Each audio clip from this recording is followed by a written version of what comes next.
pace during the second half of this race. They'll be hoping to try and regain some form for this afternoon's race here at Hungary. It is still hot, but the clouds are making it a little more bearable. There is a little bit of a breeze in the air, which, having spoken to some of the drivers on the grid, they are incredibly grateful for. Even if you open the visor, even with a bit of aircon in these cars, it can sometimes feel that the aircon is more of a hairdryer. On board with the Honda NSX, the sole Honda in the field, that is Renault Racing. Jens Renault Müller at the wheel, shares it with Marcus Pavru. We've been wondering what those dots are on the windscreen all weekend long. We finally have an answer for you. Air bubbles. Air bubbles have gotten on to the protective covering of their windscreens. They're unable to get rid of them, but seemingly not affecting them too much. It's not an aerodynamic tweak, but to change it would mean having to change the entire window. So they're making do for now, and it's clearly not affecting them too badly. Jens Renault Müller going from 10th on the grid before he will hand over in the pit stops about halfway through this race, which will include a tyre change, no refueling in today's 60-minute race. And the driver that qualified the car this morning will also take the start.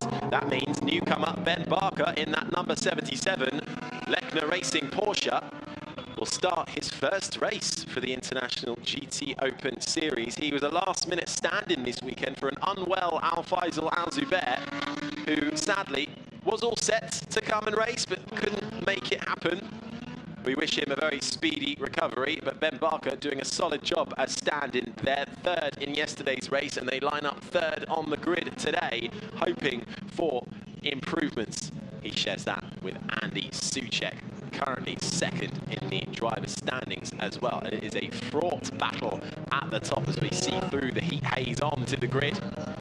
Coming past the two Vincenzo Sospiri Racing green Lamborghinis, and they are the teams to beat currently. A brilliant result yesterday for the number 63, which has Frederick Schandorf and Michaela Beretta at the wheel. They won their third race this season yesterday, just ahead of their teammates, Baptiste Moulon and Yuki Nomoto. But there is today's pole sitter in the McLaren 720. Christian Klein just in front of a new entrant for this race. Carol Bash starting in the 777 Olymp Racing in that beautiful yellow and black Mercedes, who seem to have the slight advantage here in Hungary. The Mercedes-powered cars going well. That's ahead of the Porsche, as I said, of Ben Barker at the wheel. Getting a few last-minute instructions, and another new entry. Kessel Racing join with Robbie Foley and Michael Dinnan. Robbie Foley will be making the start in the Ferrari 488 GT3. They made their debuts with TF Sport in an Aston Martin car in Belgium. They've made the swap to the Ferrari power this weekend well, and it's going okay for them so far. Improved pace on a Sunday compared to yesterday, ahead of current championship leaders Michaela Beretta and Frederick Schandorf. Beretta will be starting in the car. Bit of a hand tap there, getting in the zone. Gianluca Garaldi, who replaces Alexander Moiseev this weekend due to Moiseev's COVID-19 test result. He is making a recovery from that. Loris Spinelli, his teammate, sitting in, giving a last few instructions to the AM driver.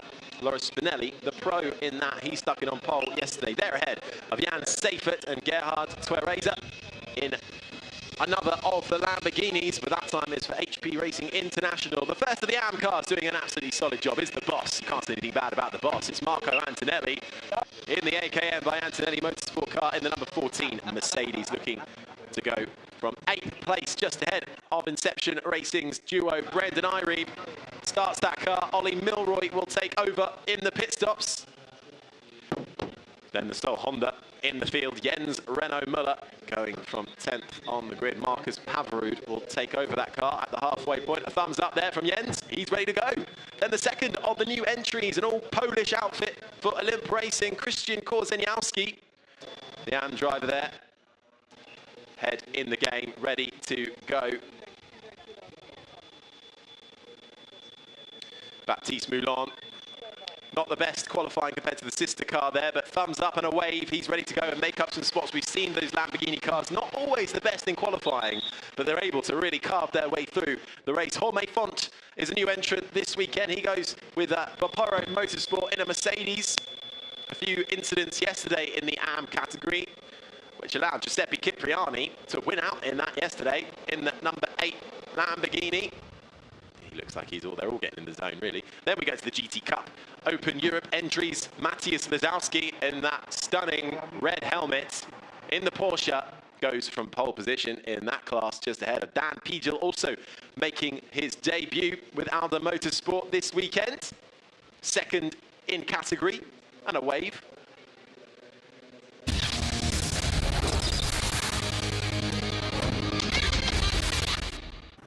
Race 1 occurred yesterday in the Hungaroring, and it was Loris Spinelli that got away from pole position. Lightning speed from the Mercedes, just ahead of the 2 Lamborghinis who jostled for position with the Lena Racing Porsche as well. It was Loris Spinelli, though, who won out ahead of all of them, suddenly able to pull a gap, a little bit of argy-bargy with the GT Cup cars in the background, and then this brilliant move for the Kessel Racing machine past the JP Motorsport. These were the collisions in the AM category. The Vapouro Motorsport Mercedes coming together with the AKM Mercedes, then a pit lane incident for the sister Mercedes car. That ruled them out of any reasonable finish for them. More argy-bargy in the AM category, which resulted in the Vapouro Motorsport Mercedes finding the wall. A day to forget for them, but it wasn't for Frederick Schandorf and Michaela Beretta. They crossed the line to take their third win of the season ahead of their teammates for Vincenzo Suspiri Racing. Andy Suchek and Ben Barker managed to come home in third.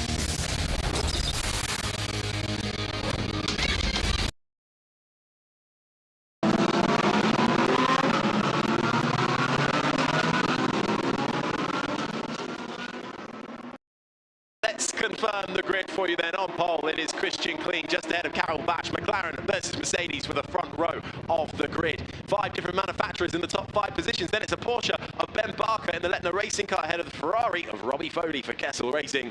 Then the second of the Lamborghinis, or the first of the Lamborghinis, Michele Beretta in 5th ahead of Gianluca Giraldi. Makes his debut this year for 2021. Jan Seifert just behind him in 7th. The first of the AMs, Marco Antonelli, is in 8th for the number 14 Mercedes.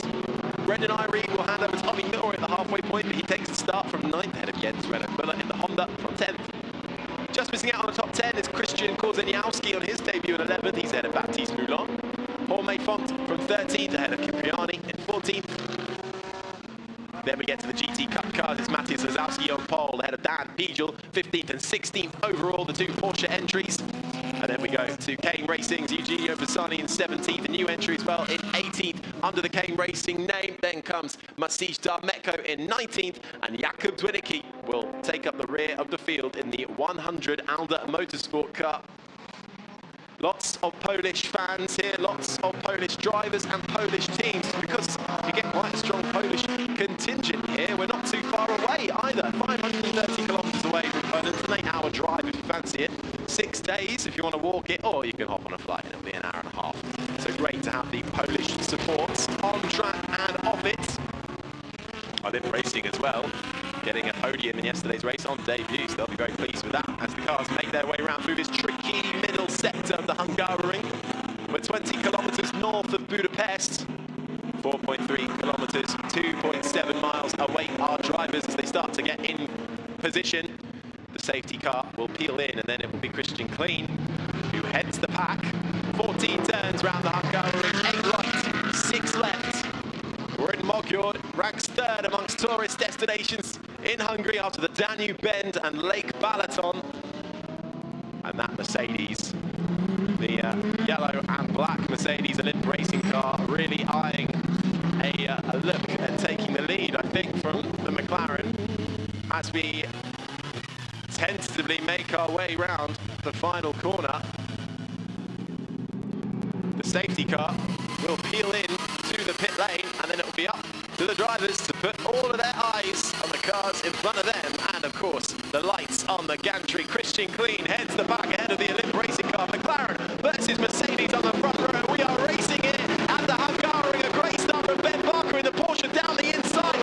Christian Kleen trying to make that McLaren as wide as possible, but I think it's going to be Ben Barker in the Porsche if he can go late on the brakes. No, he can't. Who can though? It's the Olymp racing car, the Mercedes round the outside, but Christian Kleen is coming back at him. They're going 3 wide, going down into turn 2 out the front. Let's see who comes out on top. It looks like it might be the Mercedes of the Olymp racing car. Carol Bash forces JP Motorsports. Christian Kleen out wide. They're going 3 wide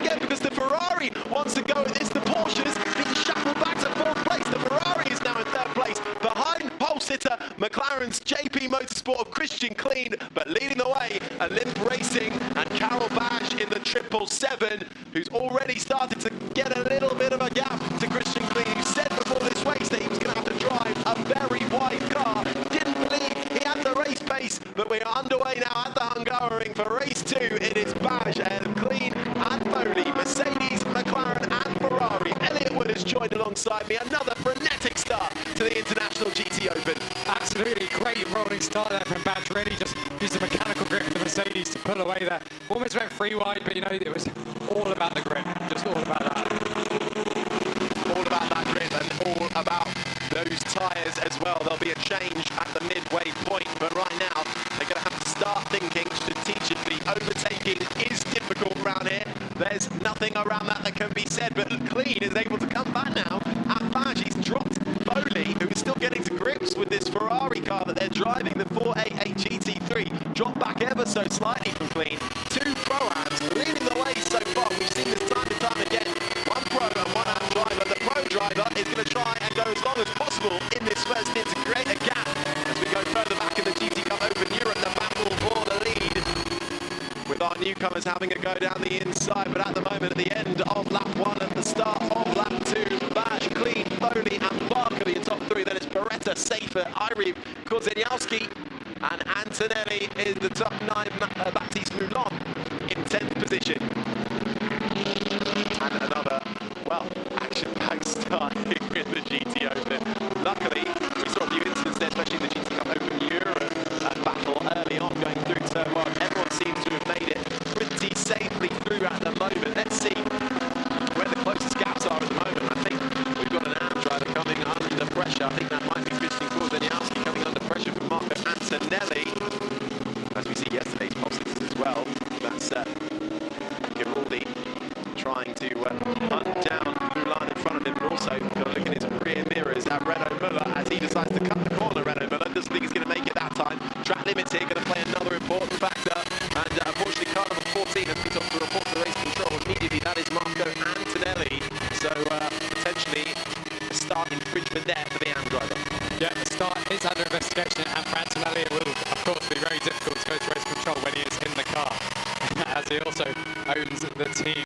We're on board with Jens Muller. We figured out what was the cause of this very strange windscreen blobs, which was actually just pockets of air in the protector they put on top, and they just couldn't get rid of them. So they've run with that for 4 days now. Very patient those drivers are inside the car, completing the second lap. The top 2 cars are slightly broken away. There's 6 tenths between our top 2, Baz and Christian Clean, and then Robbie Foley and Ben Barker fighting over 3rd and 4th behind. Clean really keeping Bash honest as Ben Barker wants to have a look down the ball there. Ferrari in front of him. Ferrari versus Porsche. Ferrari winning out at the moment, just ahead of the BSR Lamborghini that was on the podium yesterday of Beretta. In fact, it won yesterday. It looks like that Ferrari just struggling to keep the pace of the top runners at the moment. Of course, that's the leading Pro battle, but it's a Pro-Am leading overall as well. In the Am class, it's Korzeniowski leading the way, and then in GT Cup, it is Lizowski who heads that field ahead of Pidel. Speak of us, the only Am driver in that field as well, currently 3rd in GT Cup Open Europe, doing a solid job there. Head start Winicki. Eugenio Pisani has come into the pit lane. The blue Porsche of K Racing has come into the pits. Now having a look at that car, I'm just seeing it in the pit lane. Not too much obvious damage there, but they're rushing around it, so not the best of starts for Pisani in the GTOpen Cup Europe. Focus now back up at the front. Yesterday's pole sitter in front of us, that is now Giraldi in the number 47 Mercedes, being hunted down by Jens Muller, who is all over the back of him. Difficult to overtake in this middle sector though. It's all about setting it up for that long straight down into turn 1. Yeah, and while it is a lot warmer than it was in qualifying this morning, we do have clouds on the way, potentially looming over the final corner, the final sector of that pretty much. There could be rain. It was on the forecast this morning. Rain could really change things here. And things like Jens Muller has really gotten the better of Giraldi in front of him. He's got a nose down the side now. A little bit of a touch going into the penultimate corner, but Jens Muller has the inside line. I think he's going to come out on top. Yes, he does. Jens Muller through.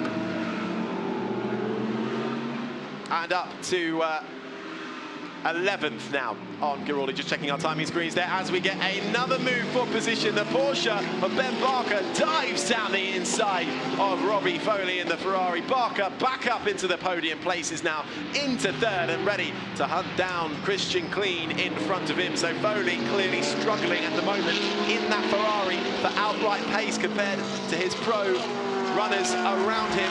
He's going to start to come under pressure now from Michele Beretta in the number 63 Lamborghini, which is just hunting him down ever so slightly. You can see them coming through there. The brilliant Ferrari red being chased by the green Lamborghini. Yeah, and the two Lambos are separated by about 5 cars now. We've got Beretta in 5th, but Mulan down in 10th, and that was because of their quite poor qualifying performance. But as we saw yesterday, they came alive in the races. And you can pretty much see Beretta is just waiting. He's eyeing up, seeing how the Ferrari ahead is driving, which lines he's taking, and then he'll know where he can take his move. You can't predict GTOpen because you could get one, it's almost like one race in the first half, and then the pit stops happen, and then everything changes because you just have no idea who's going to come out on top, because anything can happen in these pit stops. We have handicap times depending on how well you've done in the previous race. We have driver changes and we have tyre changes. And this was the move that Jens Müller put down the inside there of the black, green and white Mercedes to get ahead of Gianluca Giraldi. That is a move in class for position as well.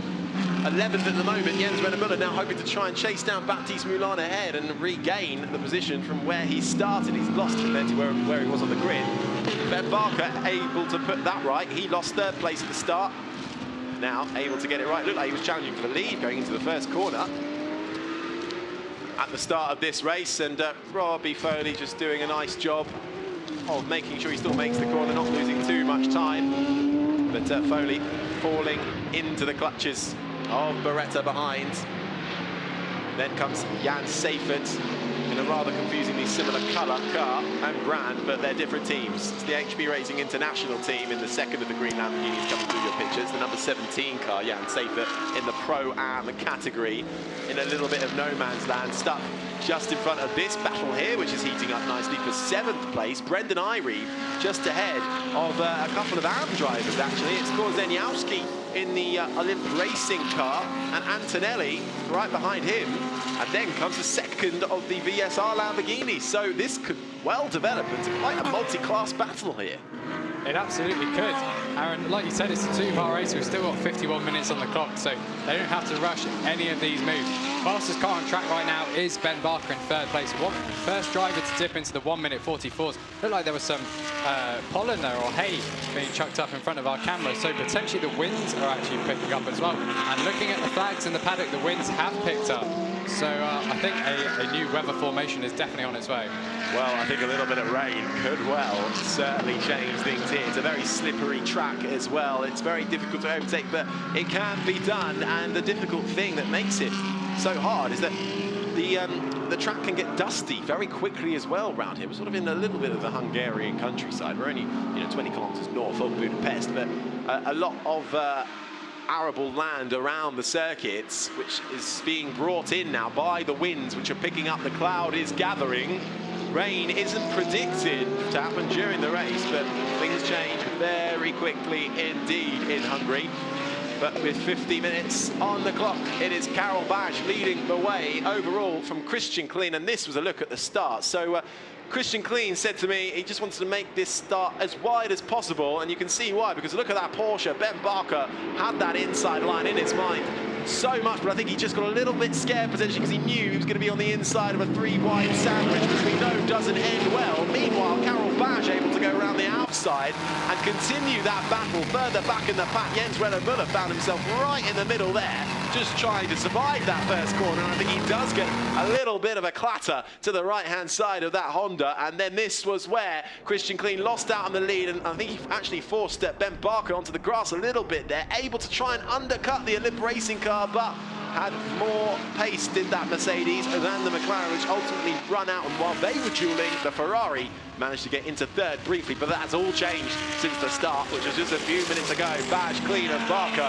It is a Mercedes, a McLaren and a Porsche in the top 3 currently. Then comes the first Ferrari, and only Ferrari. Great to see them back at the Hungaroring in the International GTOpen, and Foley holding off the Lamborghini, Michele Beretta right now.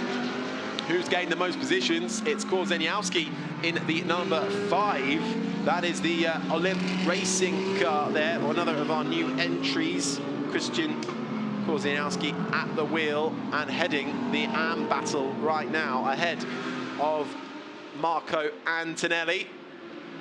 And there's 4 cars there at the bottom of the top 10, separated by just over 2 seconds. So that is really, really close to those 4. And in GTOpen Euro battle as well, it looks like Darmetko is still stuck behind Speaker Wows. They were around 3 tenths apart a lap ago, they're now 7 tenths apart. So really frustrating, that battle. And that is losing them a lot of time for trying to get on to try and get second place man Pijol, who's only 2.4 seconds behind Mizowski. But then there's a 15-second gap right now with the AM driver of Speakerwas in the middle, separating the 2 pro-am classes. So Darmetko's going to want to try and get a hurry on here, so he can try and challenge potentially for the lead here in the number 26 GT Cup AM car. That is the Q1 by EMG Motorsport team, who are currently leading the way in the team standings as well. So Matthias Darmetko sharing that car with Arte Janos back up at the front though. Foley coming under more and more pressure from Beretta. The Ferrari in front of the Lamborghini. As the battle for the top 3 is sort of evened out a little bit more. Foley clearly struggling to stay with them. 2.1 seconds the gap between Barker and Foley, but just 6 tenths of a second now between Beretta and Foley. So where is he going to try and make this move? He's going to try and gather a little bit of momentum, place his car in all the right places, and then it's going to be about traction and getting as close as you can out of the final corner to try and make a move down on the inside of turn 1, which is one of the key overtaking zones here. 14 turns, number 1, quite possibly the most crucial. Yeah, and we're following the Ferrari. I thought the look at the front of the Ferrari is a bit like Lightning McQueen with the white strips and the little pupils of the logos. Looks like eyes. It'll be talking next. Yeah, and then who knows, might win a few piston cups, as well as performing well in the International GTOpen, which is, of course, a far more prestigious tournament. Yeah. Well, Badge is currently leading this, but he's not getting away with it. We saw the Mercedes with Loris Spinelli, who managed to create nearly a 15-second gap by the time he came to the pit stops, though. Clean, keeping him honest at 1.4, but I think he's now more focused about Barker, who's right up on his rear diffuser there. Barker fancies a go at second place here, I think, who's just set the fastest lap too. Yeah, he's improved on his previous best. In fact, not only has he only improved, but he's still the only driver who has lapped in the 1:44. So he clearly has a pace advantage over every other car around him at the moment. But he does have to bring the car home, more importantly, because while Al-Zubair is absent, you know, Andy Soucek is still in title contention. He's got to make sure he's helping Soucek pick up those points. Absolutely, because those two would be even on points, Soucek and Al-Zubair, but unfortunately, with Al-Zubair missing around, Andy Soucek remains in the fight. It could well, you know, we never know, it's still a long season ahead of us. We're only into round 3 with still 4 to go in the International GTOpen. Ben Barker doing an absolutely sterling job, though, of talk about a last-minute replacement. He got the call up very late minute. So much so they start to figure out how they're going to work the seating arrangements in that Porsche. Seems to be working out for them, though, at the moment. Ben Barker all over the back, taking a much tighter line. I think there might have been a little touch there between the Porsche and the McLaren. The Porsche just nudging Christian Clean through the corner, both keeping it all 4 wheels in a straight line. But look at how close the Lettner Racing Porsche is to the back of the JP Motorsport McLaren. Barker going a little bit wide there. Track limits will be under scrutiny as ever. The lights have come on. Can Barker get down the inside? He's going to have a go. Clean, wise to it, cuts across him into turn 1. Not this time, I'm afraid, Ben Barker. Christian Clean's got you covered there, but Barker's not going to give this one up. He wants second place and to have a chance to hunt down Baj for the lead. This is a battle between a Pro-Am and a Pro driver as well. A Pro-Am currently leads this race. Baj, Clean and Barker, the top 3. We can see them all coming through your picture right now. Barker's going to find it difficult to find a space to overtake now, really. This middle sector is the trickiest, just about how close you can stay with the car in front of you. And Clean's going to be feeling a little bit hot under the collar now, I think. Barker's made himself clear that he wants that position. Yeah, and you can see how much rubber there is now being laid on track from 4 days of track actions. That's going to make it even harder to pass, because offline it will be really slippy.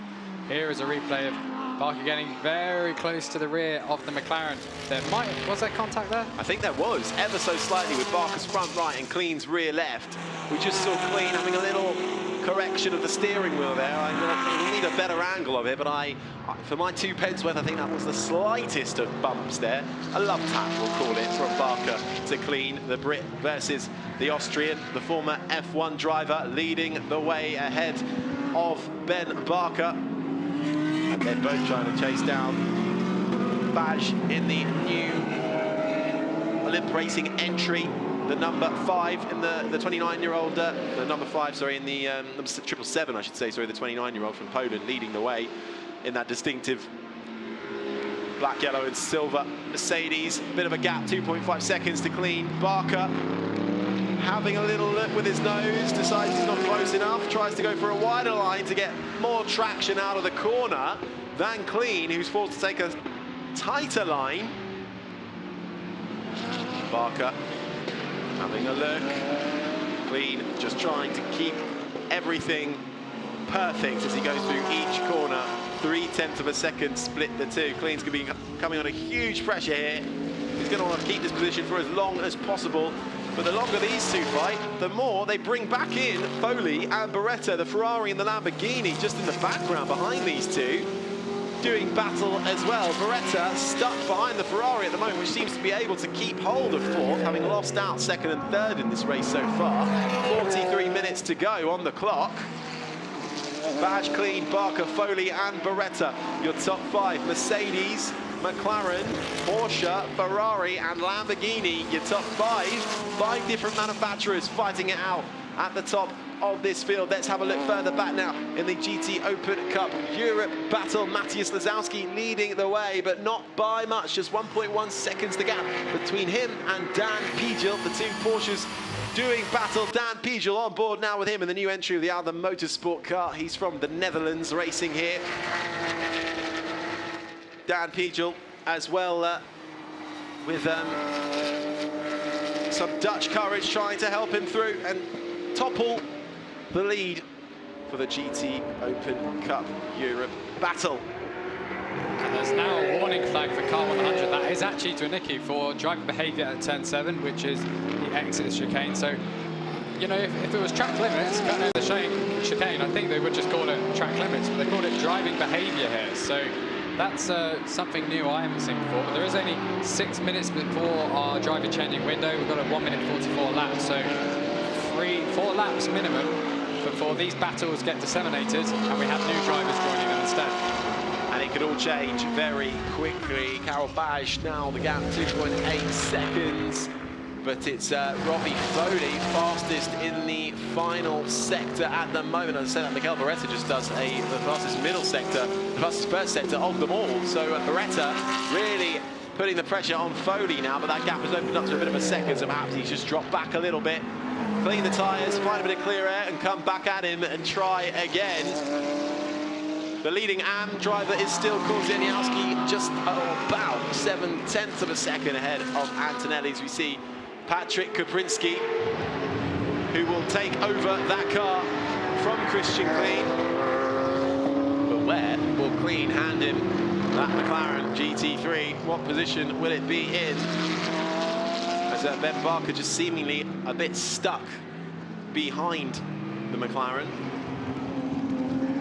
Ben Barker with some World Endurance Championship Porsche experience as well, so he knows how to race these Porsches. He's done the 12 hours of Bathurst last year in a GT3 car and took the win. He's also raced in the Porsche Mobil 1 Super Cup too, so very familiar with the Lettner Racing setup. The gap now, though, half a second. It has been closer. It's ebbing and flowing. Ahead of Christian Clean, the 38-year-old Austrian from Hohenems in Austria. Formula 3 Masters champion. He was the Euro Formula Vice champion way back when in 2003. And has also done a measly 51 Grand Prix in Formula 1 with a few well-known teams, and is now in the International GT Open racing it out, as now coming under pressure is a bit of traffic for the leaders, and I think that was a Kane Racing car which has been into the pit, so it's about 8 laps down at the moment. And that was a proper Mick Hakkinen moment, because he came through the middle and then those two separated and actually made an overtake. He's going to go 4 wide going into the 10.67 chicane. Clean gets through in the McLaren. It looks like the Porsches are going to trade positions again behind them. That was the 44 Pisani and Spekwa. So of course it wouldn't be for overall position, but they did trade on-track position twice there. Yeah, they are on-track position, but that Pisani car has been into the pit lane at the end of the first lap with issues, so it's a few laps down even on the GT Cup cars at the moment. But you think you try and get out of the way a bit easier than that, but this traffic is really allowing the gaps to close up. Look at that, Robbie Foley really having to defend now with his Ferrari from the Lamborghini. What is Eugenio Pisani going to do in the Porsche? He ends up driving off the road, probably the most sensible thing to do, not interfere with this leading battle here.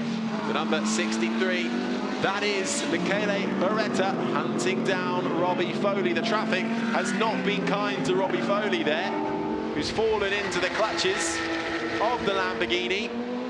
And that battle between Barker and Foley, Barker and Clean as well, half a second the gap still stands.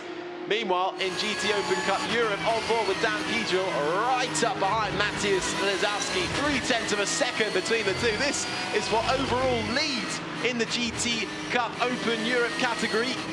Matthias Mizowski leading the way currently, and leading the way in the championship. He shares that car with Maciej Blazek. He's trying to hold off the car behind him of Dan Pijel, who is sharing that with Thomas Magziarz. Dan Pijel from the Netherlands. He's used to being a Lamborghini driver, changing it up and being a Porsche driver for this weekend, doing a sterling job so far on debut. And I think he's actually been able to get down the inside there. Mizowski taking a wider line, but he'll have the inside line going into the final corner. The two Porsches do battle. Pijel just having to slot in behind. But Pijel here, I have to say, looking like the faster GT Cup Open Europe car. The number 24 versus the number 33. Matthias Mizowski in front at the moment, but Pijel's going to get a lovely tow. Thinks about it, but not on this occasion. Takes a wider line. He'll have the better cutback and the better traction out of turn one. Mizowski defending for all his might. He might breathe a sigh of relief as we come into the middle sector of this lap, where it becomes more difficult to overtake. But these cars are a little narrower, a little smaller than the International GT Open cars, so perhaps overtaking theoretically a little bit easier, but everything's easier said than done. Mizowski holding on at the moment. Clean and Barker, that gap is now down to 0.3 of a second up at the front. So we're focusing on one of the closest battles at the moment, which involves these two Porsches racing it out for overall lead in the GT Cup Pro-Am and overall in the GT Cup battle. Matthias Mizowski for A&P Racing Team PT2 Tech Support versus Dan Pijel in the new Alda Motorsport entry for this weekend. And we've had a few penalties come in as well while we watch these battles. Car 100, that's an Alda Motorsport car, 3-second time penalty for contact with car 44, and the same for car 44. So that's 144. So that is Jakub Zwinicki and Eugenio Pisani. So potentially that was why Eugenio Pisani was into the pits so early. Contact in the GT Cup at early doors between K Racing and Alda Motorsport. As we now turn our attention to the second close battle here. This is for third overall on the podium. Second overall, I should say, and third Clean. Currently occupying second, 3.5 seconds the gap now to leader Baj. And then Barker all over the back of him, still in that Porsche. Relentless is Ben Barker at the moment. Christian Clean hanging on in there though.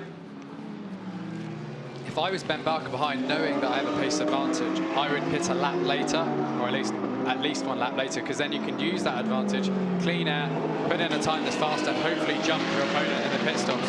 But the handicaps will of course come into play, and you know, that's going to change how long you're going to be in the pits anyway.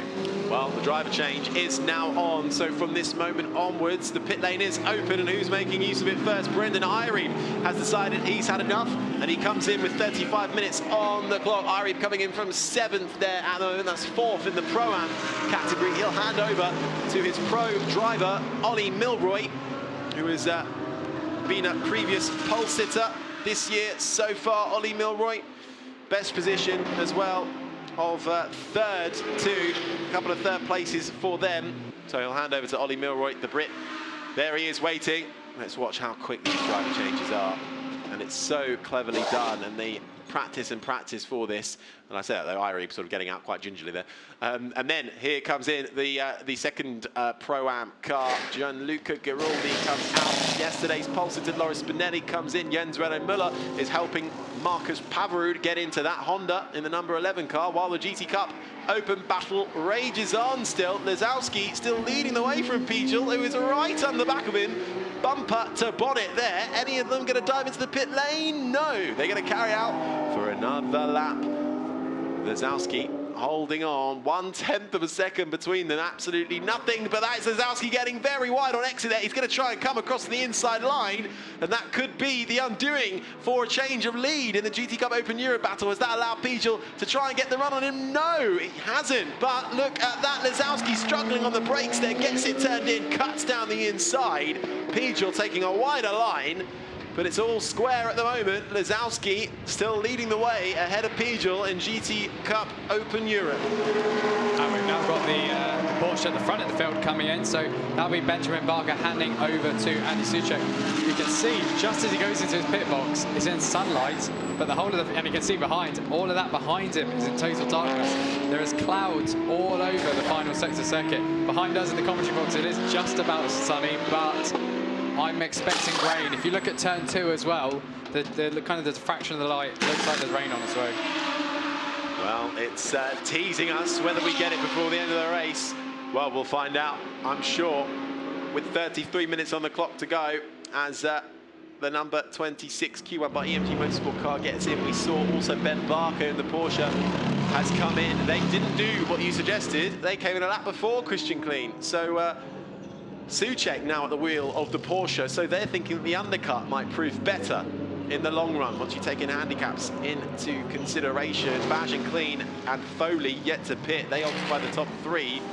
Baj and Klein still in 1 and 2. Foley's benefited from that to get themselves into podium positions, but they still deal the top 4, 5, 6, 7, 8 still have to come into the pits. Soucek, the leaders at the moment, who have done the pit stops. He's coming out of the pits, find himself down in 10th position overall. The 2009 Formula 2 champion Andy Soucek out on pit lane and on his way with just over half an hour of this race remaining at the Hungaroring. And if he stays out another lap, he is going to be losing time here, because he is behind one of his class rivals, Ollie Milroy, who is currently in the Optima McLaren. Obviously, he will be lapping him, but once that pit stops have been done, they will be essentially on the same lap as each other. So it's a bit of a tricky strategy he's taken here. It has, as Baj still with a 3.4 second lead. Foley has come into the pit lane as well. Klein still in second. Carol Baj leads the way in the 777 as the GT Open Cup Europe cars come in. Peter Carpy will be waiting to take Mark Speaker Last's place in that car, the new Kane Racing entry. One of the first pro cars to come in as well after the Porsche. That is Baptiste Moulin at the wheel. He will then hand over to Yuki Namoto, but they do have a 75-second handicap. The second of the Olympic racing cars now being seen to there. Christian Kozienski out, Stanislaw Jedlinski in. And it looks like the cars who have picked the undercut, that was very wide and tail happy coming out of turn 13 then, one of the Porsches. Basically, the drivers who have pitted are now setting personal best or fastest of anyone. Loris Spinelli, fastest of everyone in the final sector and in the first sector. Milroy and Pavarud, personal best for the car in the first sector. Spinelli now fastest of anyone in the middle sector.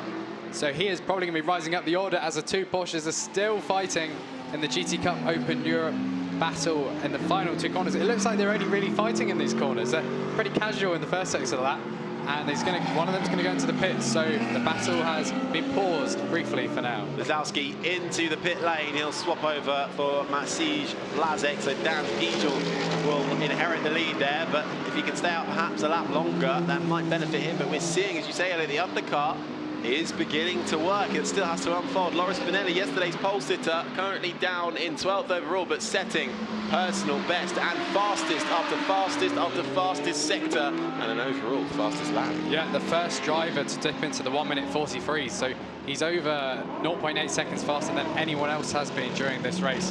Second Lamborghini is now in. That's the Schandorf and Beretta car. The Lamborghini's qualified down in 10th and 16th, I think. So once these pit stops are played out, it'd be interesting to see how far up they have risen over this first stint. We said it at the top of the show as well, these Lamborghinis are much better in race trim, it seems, as the AM car of Marco Antonelli comes in. A quick glug of water for the pit stop. Just the sole driver in that, so no change of driver. They'll be able to change the tyres and be able to have a sip of water. And he goes again after serving his handicap. Karel Bash not wanting to come in at the moment. When he does, though, he will hand over that Mercedes AMG GT3 car to Marcin Jedlinski, the younger of the Jedlinskis in the field, the son in the 777 car. He's the 2017 Porsche GT3 Central European champion. So swapping it up for a Mercedes this time around, which we know Olymp are used to racing on and off in the International GTOpen, and on their return in 2021, proving a solid job so far from the Polish outfit. Currently leading the way, 3.9 seconds now, the gap to Christian Clean.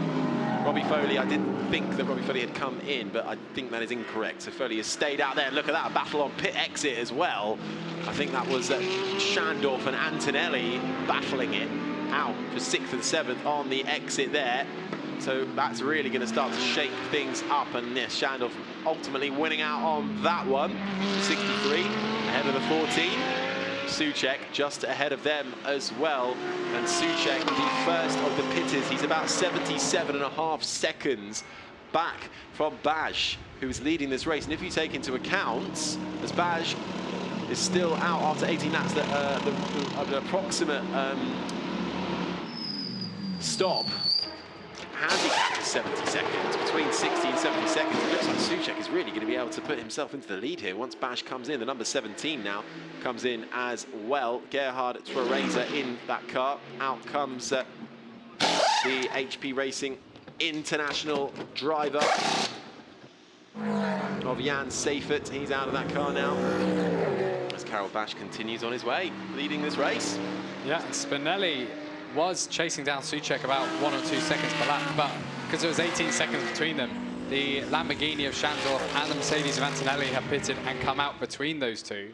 So Spinelli is still the fastest car on track by some margin, but he's down in 9th place. And he's got a couple of class cars or other class cars to navigate as well before the out of Antonelli. So that could, well, scupper his chances of making his way up the field as quickly as he would like. Twereza still in the pit lane, he's just left his box. So he is now at the wheel of that Lamborghini, the number 17 HB Racing International Lamborghini. They'll drop down a few places. 3.5 seconds the gap between the top two. Only the top 4 have yet to come into the pit lane. Baj leads from Clean, Foley and Jorge Font in the AM category, number 93 car. And as I say that, Robbie Foley has decided it's time to come in, and he will meet his compatriot, Michael Dinnen, and hand over the car, and Dinnen will do the rest of the race for that Kessel Racing Ferrari. Our top 2 cars will have to pit on the next lap, because there's only 2 minutes left of this driver changing window. It's a 1 minute 45 second lap, so they will have to do it next time round, otherwise they will be penalised. And as is often the case here, you know, the stewards do have to inspect every single pit stop, make sure they are to the handicap length that's specified, and sometimes drivers are one or a few tenths too fast, and that can lead to penalties as well. And as we say that, another one into the pit lane, this time for the Baporo Motorsport team. Unfortunately, they found the wall in yesterday's race, having a quieter run of it at the moment. Jorge Font comes in, hands over that car to Daniel Diaz-Varela. Their new entry for this race in the GTOpen in 2021. Out they come. That looks relatively smooth on the out. Hands in his seat. It looks like they just need a seat insert for Jorge Font. Diaz-Varela fine with what's in the car. And they'll drop down the order as well. And another change for the Kame Racing team. That is Eugenio Pisani getting out of the car. Stefano Pisani having a feel of the tyres as well while he's there. Well, he is 8 laps down, so they've got time. Yeah, use it as a test session. Try and find out as much as you can about the car. Our leader is now into the pits. Clean should be following him 3.5 seconds later. So let's see what his handicap time is. There it is, 65 seconds. It's going to be very, very tight on exit, and I have a feeling we will get a change for position. The Safety Motorsport garage is a little bit closer to pit entry, so Clean is in and out of the car. And Patrick Kaprinski takes over. And the same goes for the 777 as well. The Olymp Racing team, Karol Baj out, Marcin Jedlinski in. Souček just 74 seconds and rapidly closing behind the top two who have pitted. Michael Dinnen as well in 4th, just behind him. So Dinnen actually not doing too badly out of going longer at the hands of Foley, I should say, before handing over to Dinnen. Yeah, our top 4 have broken away massively by approximately a minute and a half, and then 5th place down to 11th place is covered by 12 seconds. Well, of course, Dinnen and the Kessel Racing team wouldn't have had as long a longer handicap because they're making their debut this weekend, and also they had a bit of a rubbish race yesterday, it's fair to say. They weren't up there challenging for the podium positions, so now they can make use of that. And let's see how it comes out at the end. Jedlinski now at the wheel of the black and yellow Mercedes. Clean comes out, well, he doesn't come out because he's given it to Kaprinski. Kaprinski comes out in 2nd, and they are still ahead of Andy Souček, who stays in 3rd place. So actually, that didn't play out at all how I thought it would. Yeah, so Souček had to serve, and it's been declared a wet race. The rain has arrived. Yellow flags at turn 11. Souček had 5 seconds more to serve on his pit stop, but he was closing in at more than a second per lap once he pitted, so that would have negated the pit stop length. So he will, but I don't remember him being kind of this far back prior to the pit stop, so potentially he's just encountered a lot of traffic in the last 1 or 2 laps. In particular, although he was a 1:47 last time by, and the lap times have actually got far slower. It is wet.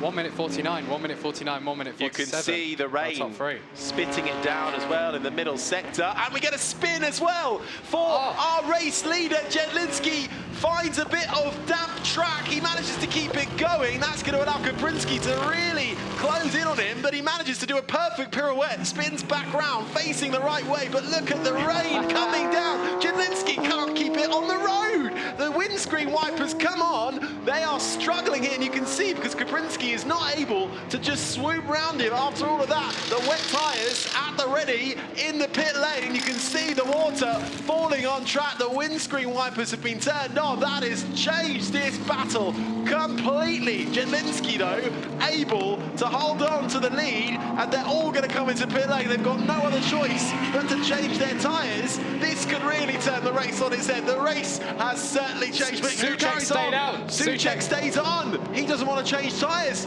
He's gone for the gamble. How's he looking on the main straight? Is he going to be able to keep it in a straight line? He's looking good. The ground clearance of the Porsche is quite low, so I mean, outside of commentary, Dinnen stays out too, so it's just the top 2 in. It's really weird. It is bright sunshine at the start of the pit straight, so the track will dry, even though the rain is coming in from an angle. So that'll be good for traction out that final corner, but out in the middle sector where we're seeing all these action They're not ready. Yeah. They're not ready for them. There's no tyres there. Oh no, nightmare for Jedlinski and Kaprinski. They can't get the cars up in time. Yeah, but he forgot to put the automatic jacks on within the car. He was expecting someone to come with the trolley, but the Mercedes has the power to do that from inside the car. Oh, that's a drive error more than anything there. Oh, but Andy Souček now has decided to stay out, as has Michael Dinnen. But look, Cipriani fancies a go here at Souček. That Lamborghini is able to navigate the wet a lot better. Well, this beginning. And the safety car is out. So if they pit under the safety car, they're going to save time. So this could well benefit Andy Souček here, who made the gamble to stay out as the safety car has been deployed due to the rain that has come down here at the Hungaroring. But I have to say, looking at the commentary box, it's not pelting it down, is it? Look behind you. It's chucking it down. And the trees are almost sideways as well. The wind is really strong. We are in a bit of a valley here, and this is where I think he was the first to come across a wet patch and just completely lost it. But the perfect pirouette manages to keep it stuck in and able to hold on to the lead as we see more and more cars now coming into the pit lane. That's the GTOpen Cup Europe leader coming into the pit lane. That was at the wheel of Maciej Blazek.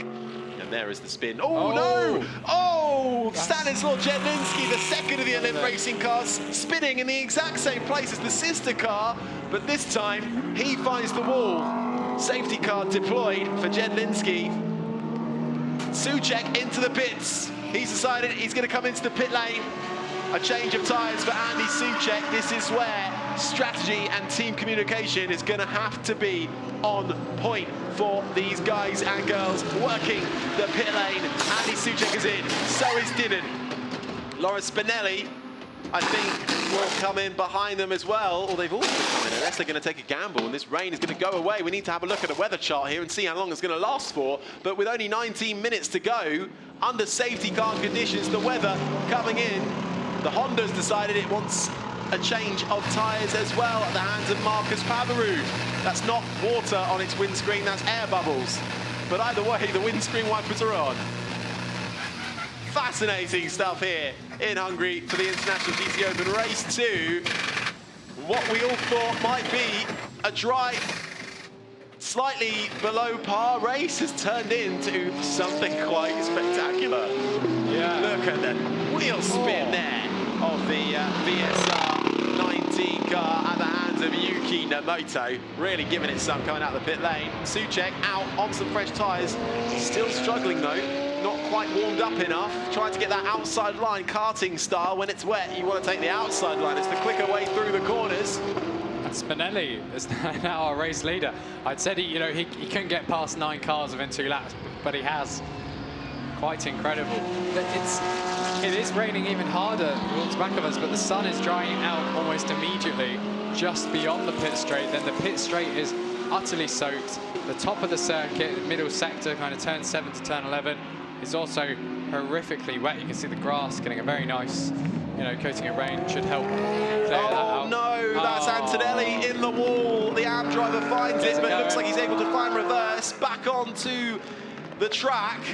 A little bit of damage to the front left there, but doable to carry on with. He manages to find his way back again, so Antonelli able to keep going there, but tentatively I think that middle sector is where the rain is heaviest, and that is the tight and twisty sector where you've got to be quick on the throttle, and if you're too quick when it's wet, and the beginnings of a wet track anyway, it's going to be difficult.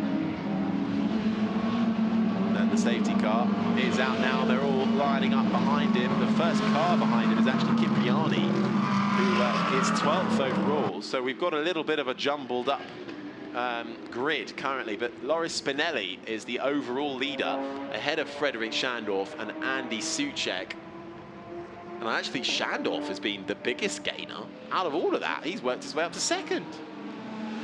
Yeah, I mean, it's confidence, isn't it? It's confidence in these conditions and being able to keep it on track.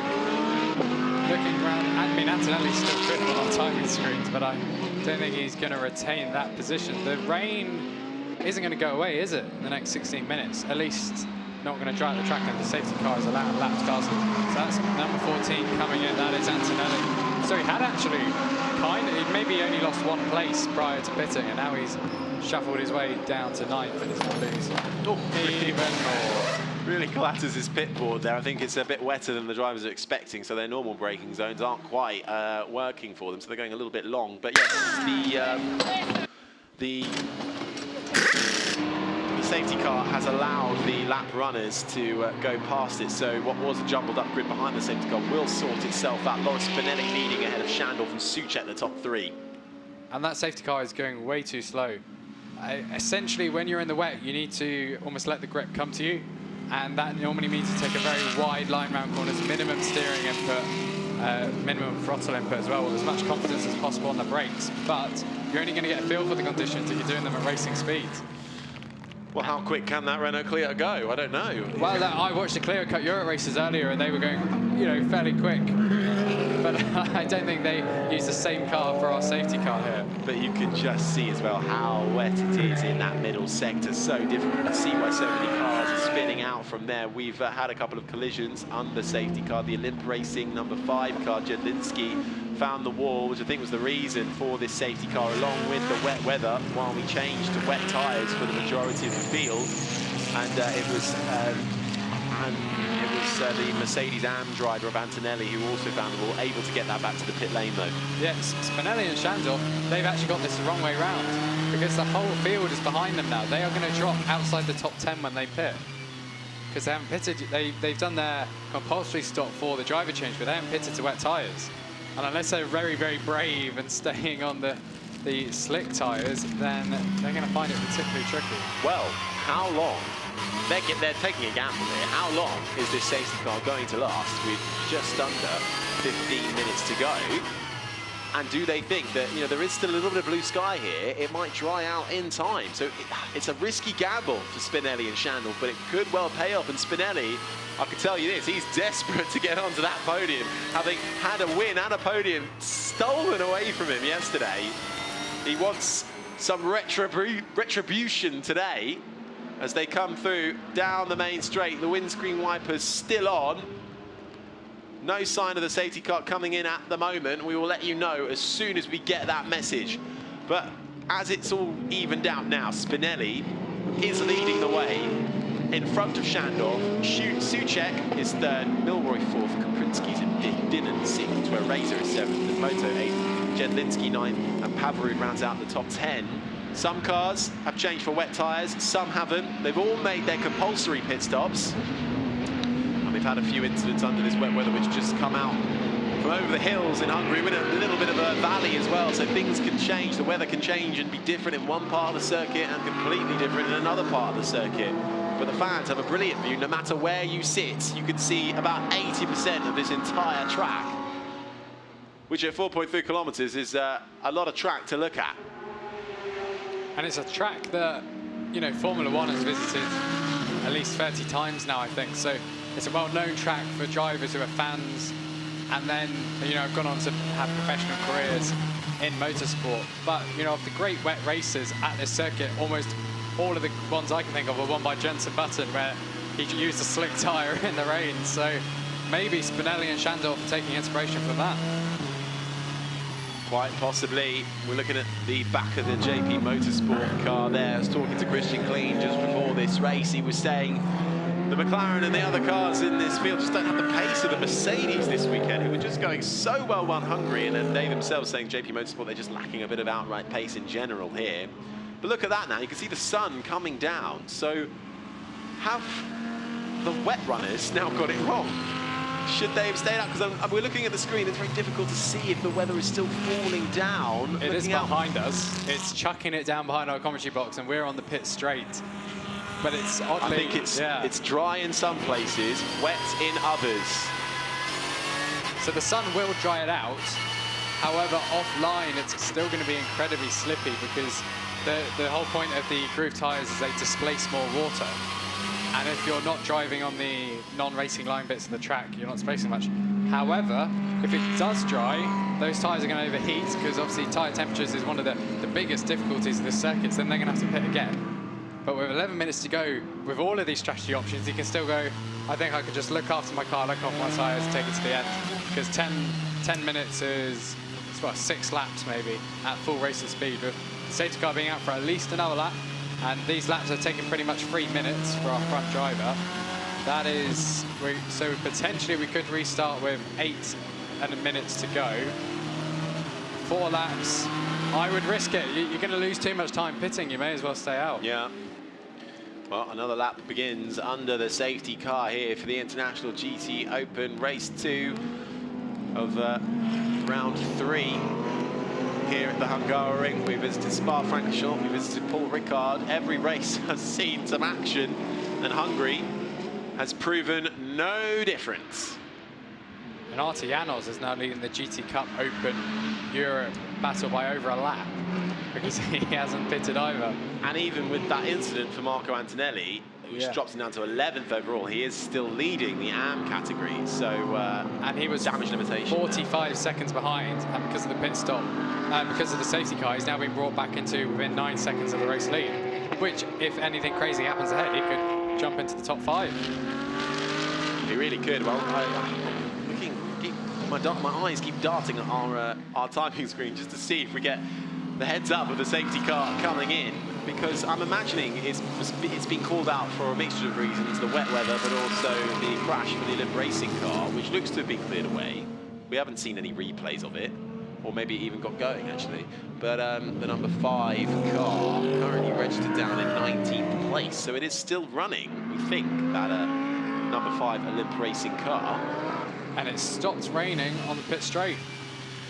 Although in a straight line, it's probably the easiest place if it is raining, so that's probably not going to dictate what the safety car does. You'd normally be told by now, going into the final few corners of this lap, whether you would have the safety car restart. And it is in this lap. The safety car will be coming in at the end of this lap. We will get about, Elliot, I think your prediction might have been right, around 8 minutes of running towards the end of this race. It's going to be a sprint finish for these guys. Loris Spinelli will head them away, but with a mixture of track conditions, we're still a bit unsure about where the wet and the dry patches are. How much has it dried out? Is there still a bit of rain at some corners of this track? Well, we will find out in a few minutes. The safety car pelts it back into the pit lane. Schandorf is right on the back of Spinelli. Loris Spinelli will be in charge of leading them away. He was yesterday's pole sitter.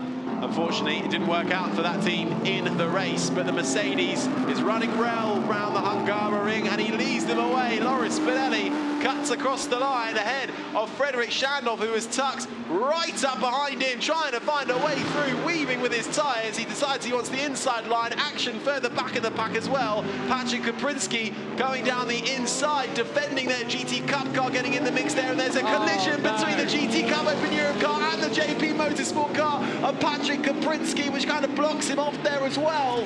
Drama in the first corner of this restart. How can Souček get that turned in as well? That Porsche didn't look like he wanted to turn in. He's currently occupying third as they make their way tentatively around this first lap of green track action.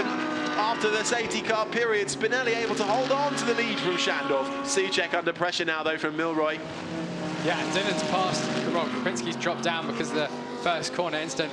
The grip they had at that final corner, the two slick tyre runners just sprinted away, so they've got this strategy absolutely right. We're now following the Ferrari, which is trying to defend 5th place, going straight across is Souček now. That is definitely gaining an advantage by cutting a corner. It is. But it is raining there still, so you could kind of claim that, you know, you can't control the car. It's the first time you've really hit it at racing speed. Milroy looking like, oh, I think that was nearly an incident there. Let's have a look, though, actually, at this incident. Milroy on the right, Souček just in front of them, and then here comes Kaprinski just straight into the side of one of the GT Cup Open Europe cars, and But Kaprinski was hugging the inside curb. He couldn't have gone any slower or any tighter without stalling the engine. I think the Porsche should have realised there that he wasn't in any of this fight. They're in a different category, they're in a different class, they're slower cars. He's not in that fight, and well, no, I shouldn't say personally, but personally, he should have taken a wide line to let that battle happen. So Kaprinski then being outdone there. That's Souček actually for 3rd place, I think. Ollie Milroy coming alongside him at the final corner. Looks like it's getting wet again on the pit straight, so that's a change for position on the overall podium. And for class podium behind, we've actually got Foley holding off cars. The Lamborghinis trading positions as well. It looks like the weather is constantly changing still. That Lamborghini there, the number 19 of Yuki Nomoto, navigating its way in front of Torreta. Pavarud as well, hanging on in there. The battle for 6th. Milroy has worked his way up to an overall podium ahead of Andy Souček. Now he is displaced. It is Mercedes, Lamborghini and McLaren now, the top 3, ahead of Porsche and Ferrari, the top 5. Spinelli, Schandorf, Milroy, Souček and Dylan at the wheel of all of those cars. Now look here, we've got the Baporo Motorsport car. That is an AM category car, which has found itself out of position here in front of Torreta and Nomoto. Yeah. Which is confusing because obviously they were fighting Mercedes earlier, and he's going to try and dive down the inside. It still looks too wet there. I get the impression that this Mercedes, this Podium Motorsport car should be getting a blue flag through this sector, because it doesn't look like he's wanting to get out of the way, and there's damage there as well. That Podium Motorsport car at the wheel, Daniel Diaz-Varela not wanting to get out of the way of Yuki Nomoto, who is trying to find his way through. This isn't a battle for position. but very difficult to overtake at the best of time. He's not being shown any blue flags. But he's third in the AM class. There are no other cars behind him, really, in the AM class, so he's going to lose nothing by conceding this position. Well, he's decided that he wants to hold on to that. Yuki Nomoto's going to have a look down the inside into the penultimate corner, and he does manage to get through. With a bit of a slide. With a bit of a slide there, but that's going to allow him a little bit of breathing space. Now, is Ferrari going to be able to get through as quickly as Nomoto did on Diaz Varela, who is in this AM classified car, running in the GTOpen, but this is not in the running for position right now, and this was a little bit of damage there, caused by the Mercedes and Lamborghini running into each other. Nomoto trying to get through to lap the number 93. And we've got several very close battles. Pavarud behind Teresa, which we're following. Krupinski 2/10 of a second behind Antonelli, which is further back behind these guys. You see them actually going side by side coming out the first corner. So that's Krupinski has just overtaken Antonelli for 9th place behind them. And out front, there's only a second between Spinelli and Shandor. Thinks about going down the inside of 10-3. This AM car of Diaz Varela, there's literally nothing to gain, nothing to lose besides gaining a penalty by doing this. But if there's no blue flags and the marshals aren't actually giving marshal reports back up to race control, and there's car 63, that's Shandor, 2nd place, 10-second penalty for serving too short a pit stop. That's the same for the car 19.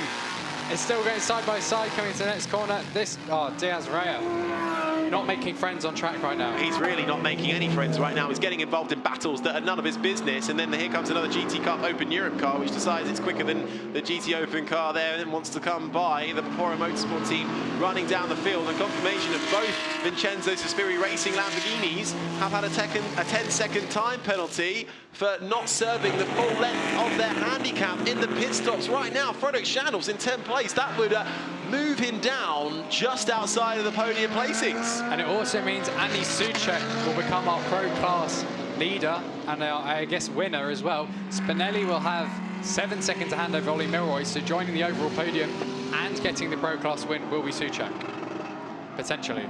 Well, Loris Spinelli is holding on out in the lead, 9/10 of a second, nearly a gap now. The pressure's kind of been eased for the young Italian there after 29 laps.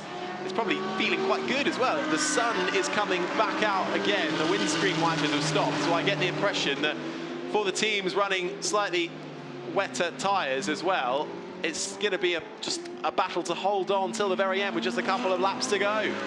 Here is Marcus Pavarud negotiating with a GT Cup Open Europe car and a lapped GT Open car. Oh, and a little bit of contact there from the Porsche, who just gets a little bit sucked in there, where the Honda having a battle with the Mercedes in front.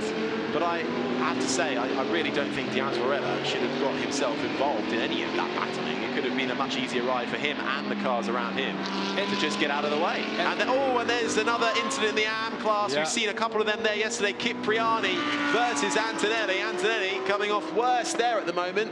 And they're still 1 and 2 in the AM class, but I get the impression that Cipriani and Antonelli might be on the phone to race control about Giuseppe Cipriani. And what I said about Soucek is now wrong, because in the last 2 laps, Soucek and Dillon have dropped 8 seconds per lap to Ollie Milroy, who was in 3rd place.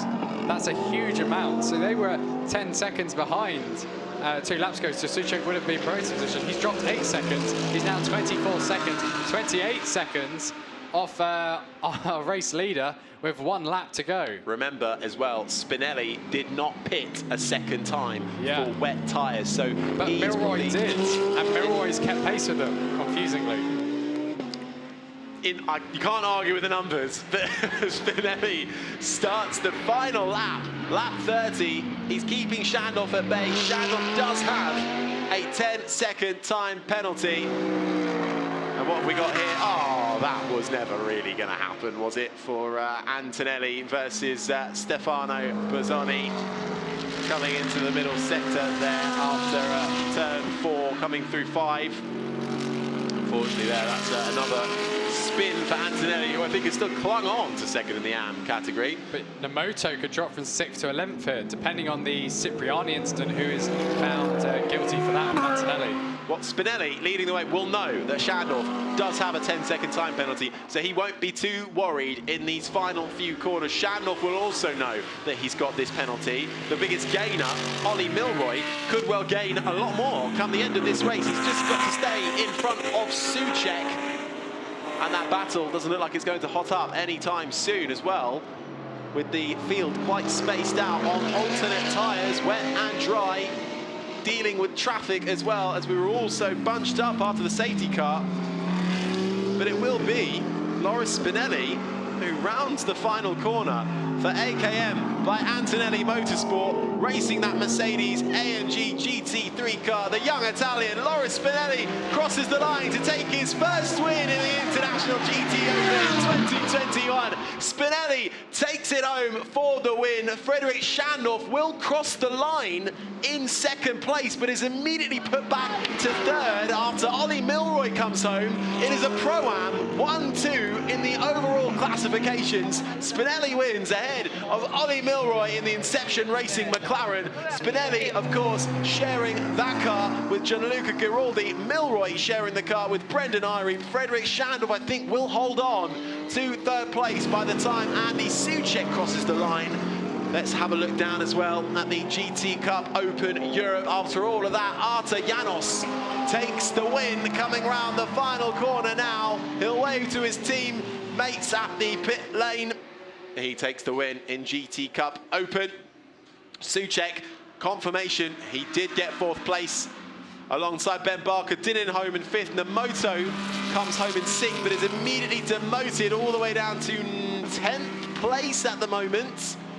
That promotes Pavarud up to sixth. Teresa is seventh. Kaprinski, after that spin, recovered to eighth. Such a shame for the JP Motorsport crew. Jedlinski, having put it in the wall at one stage and spun it, led this race for so long, comes home in ninth ahead of Nemoto, who with that penalty rounds out the top 10. Cipriani wins in the AM class.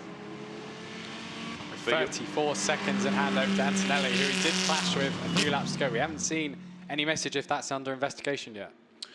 Well, I think Loris Spinelli and Gianluca Giraldi will be very happy with that. The win that was seemingly taken away from them yesterday. They led for so long in the early parts of race one on Saturday. Then a pit stop error, and then a lack of pace in the second part of this race, but none of that could stop them today. Giraldi and Spinelli are your race 2 winners for AKM Motorsport ahead of Ireben. Milroy, Beretta and Schandorf come home in third. Another podium for them in the books to extend their championship lead ahead of Souček and Ben Barker, just missing out on the podium, but second place in class in the overall pro battle ahead of Dinnan and Foley, who get their best result in the Ferrari in only their second race for that Kessel Racing team. Giuseppe Cipriani wins it out in the AM battle ahead of Marco Antonelli, but the two of them did come together in the latter stages. In the Cup Pro-Am category, Artur Janos leads the way ahead of Maciej Blazik, and Jan Antonzuski came home in third, and that is what it does for the championship battle. Still, only 6 points between the top drivers. Frederik Schandorf and Mikel Beretta lead the way with 67 points, and Andy Souček hot on their heels with 61 points. The battle goes on. Loris Spinelli now putting himself into the title fight with that win, the first of his career in the International GT Open. And I think the boss who was racing in the number 14 car, Marco Antonelli, will be very pleased with that as well. And Ollie Milroy gets out of his Inception Racing McLaren, shared with Brendan Irene. Another superb result from them. They'll be really pleased with that, actually. Not only second in class, but second overall as well. Frederik Schandorf looking a little bit disappointed there. Missed out on second after a 10-second penalty for not serving the full length of his handicap, but still able, after yesterday's win, to follow that up with a podium. Consistency, the order of the day for the VSR team. He comes over to give Spinelli a well done. And I think we'll see a very happy face when he turns around. It looks like it has now stopped raining. But what a topsy-turvy race that was. Let's take a look though. When the sun was out, Beretta and Schandorf brought it home for Vincenzo Svisviri Racing in third place in the number 63 Lamborghini. just behind Inception Racing McLaren of Brendan Irie and Ollie Milroy, second overall and second in the Pro-Am class. But Loris Spinelli and Gianluca Giraldi, almost out of nowhere, take the race win. Let's hear from them now, shall we? Down in the pit lane. Winners in the international GTOpen. Well done, guys. Gianluca Giraldi, Loris Spinelli in a little bit crazy race today. The first part was okay. Gianluca, how was it? It was fine. I make some mistake during the start. It was a long time I didn't make a start again, so I lose some position. But then I didn't make any mistake finally, and I provide the car for Loris in still a good position, I think, and he did a great job. And in the second stint, of course, this rain that came suddenly, and it was a little bit messy, yeah? Yeah, what I can say today, it's been amazing, the race, really tricky, but the last part I tried to manage my distance from the second position, and well done. Thank you to the guys for the mega strategy to keep the slick until the bad weather, and it's for that we win the race in our category and pro overall. So, well done, guys. Bravi, complimenti.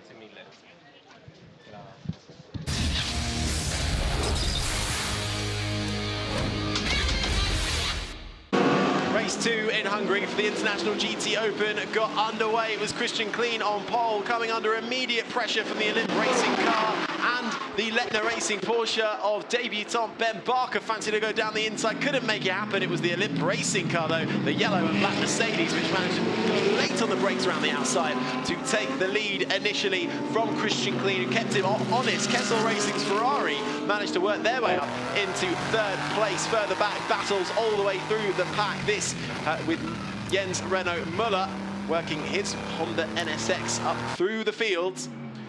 And the battles weren't done. Lettner Racing fancied their third place back from Kessel Racing. A Porsche versus Ferrari. The Porsche won out ultimately.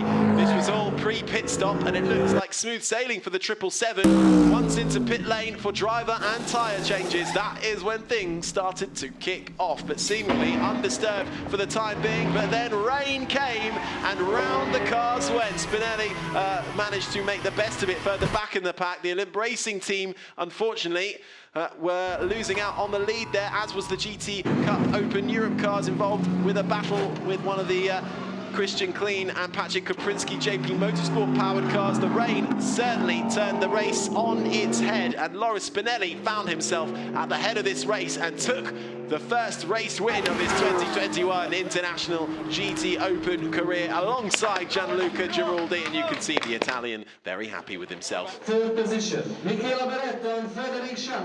a nice view there into the driver's room as we await the podium ceremony. And in third place will be Vincenzo Sospiri Racing's Frederick Schandorf and Michele Beretta, who picked up a win yesterday, followed up with a third place today to extend their championship lead, but only by 6 points. Ollie Milroy and Brendan Irie will take to the second spot on the podium.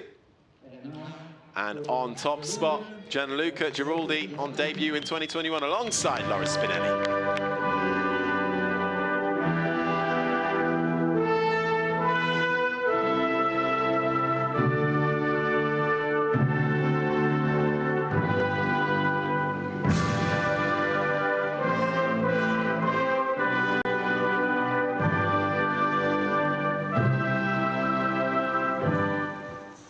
Congratulations, gentlemen.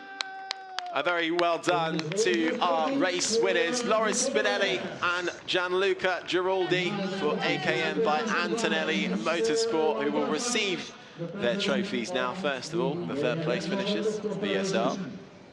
Another great race run compared to qualifying for the Lamborghini squad. And then the Inception Racing duo, the sole Inception Racing car. I think they'll be pleased with that as well. Second overall and second in the Pro-Ams. And then your overall race winners. The Mercedes team, AKM by Antonelli Motorsport, wins out overall. Now, will we get a champagne spray? That's been the question of the weekend. How much do these drivers want to get their overalls ruined? Let's see in a minute. Will any of them dare spray the champagne? Yes, they do. Oh no, I think Beretta doesn't want to be involved in that. He decides to get out of the way. Ollie Milroy, though, ready to give the race winners a spray. And there we go, getting involved. A plentiful spray there for our podium finishers and race winners of the overall Race 2 classification in the International GTOpen here at the Hungaroring. We'll also get the Pro-Am podium as well, so I think we'll see a few familiar faces once again, because it was 2 Pro-Ams who won out on that, and Marcus Pavarud takes the 3rd step of the Pro-Am podium alongside Jens Renault Müller for 3rd place in the Pro-Am category. And there is that beautiful Honda NSX GC3 Evo coming through that tricky 6 and 7 chicane. 3rd in Pro-Am, then in 2nd, once again, Irene Milroy. And leading the way in the Pro-Ams and overall, Giraldi and Spinelli for AKM Motorsport, driving that Mercedes AMG GT3 car. Once again, return to the top step of the podium. I think they're used to this by now. But this time, it's a different 3rd place. And they will hand out the trophies once again. So I think those trophy cabinets are going to be quite full by the end of this weekend for the top 2 in the Pro-Am, certainly. And we wait the winners' trophies as well. Laura Spinelli on the left, Gianluca Giraldi on the right. Both take their trophies, raise them high. Your Pro-Am podium there for race 2 at Hungary. And we will get a little bit of a spray, potentially. Jens Renault Müller fancies it, and they all do once again. They should be used to this by now. Ollie Milroy struggling there to get it open, just about does it. Another spray into the eyes of Giraldi, and a swig from Marcus Pavarud as they make their way back to the garages and then back home, ready for the next race. But we'll get the AM podium up next. And it was a strong AM field this weekend, headed in the end by Giuseppe Cipriani and Marco Antonelli, making his debut in 2021 for his team in the number 14 Mercedes, just ahead of Daniel Diaz Varela, who I don't think was making too many friends towards the end of that race, but he does secure himself a podium position in 3rd in the AM category. That's 14th overall, 11th, 12th and 14th overall for these AM drivers. So the other halves, of course, Daniel Diaz Varela in that Vaporu Motorsport Mercedes, sharing that car with Jorge Font on debut for Vaporu Motorsports, who re-enter the championship just behind Marco Antonelli, the sole driver in the AKM Motorsport Mercedes-powered car. Comes home as the 2nd AM behind Giuseppe Cipriani for the Il Barone Rampant team. The number 8 Lamborghini, who takes the AM race lead. And you can see the rain still coming down here in Hungary, especially over the podium. So it really is starting to come down everywhere now, I think. So we've just about got a bit of a mixed weather race towards the end, but we got it all in eventually with the help of a safety car, which really spiced up the action towards the end, and certainly in the AM Class 2. Trophies all round once again. And the AM drivers may well not do their podium spray. Well, that is just about it from the International GTOpen. Thank you for joining us. We do it all over again in Imola on the 24th and the 25th of July. I hope you can join us then.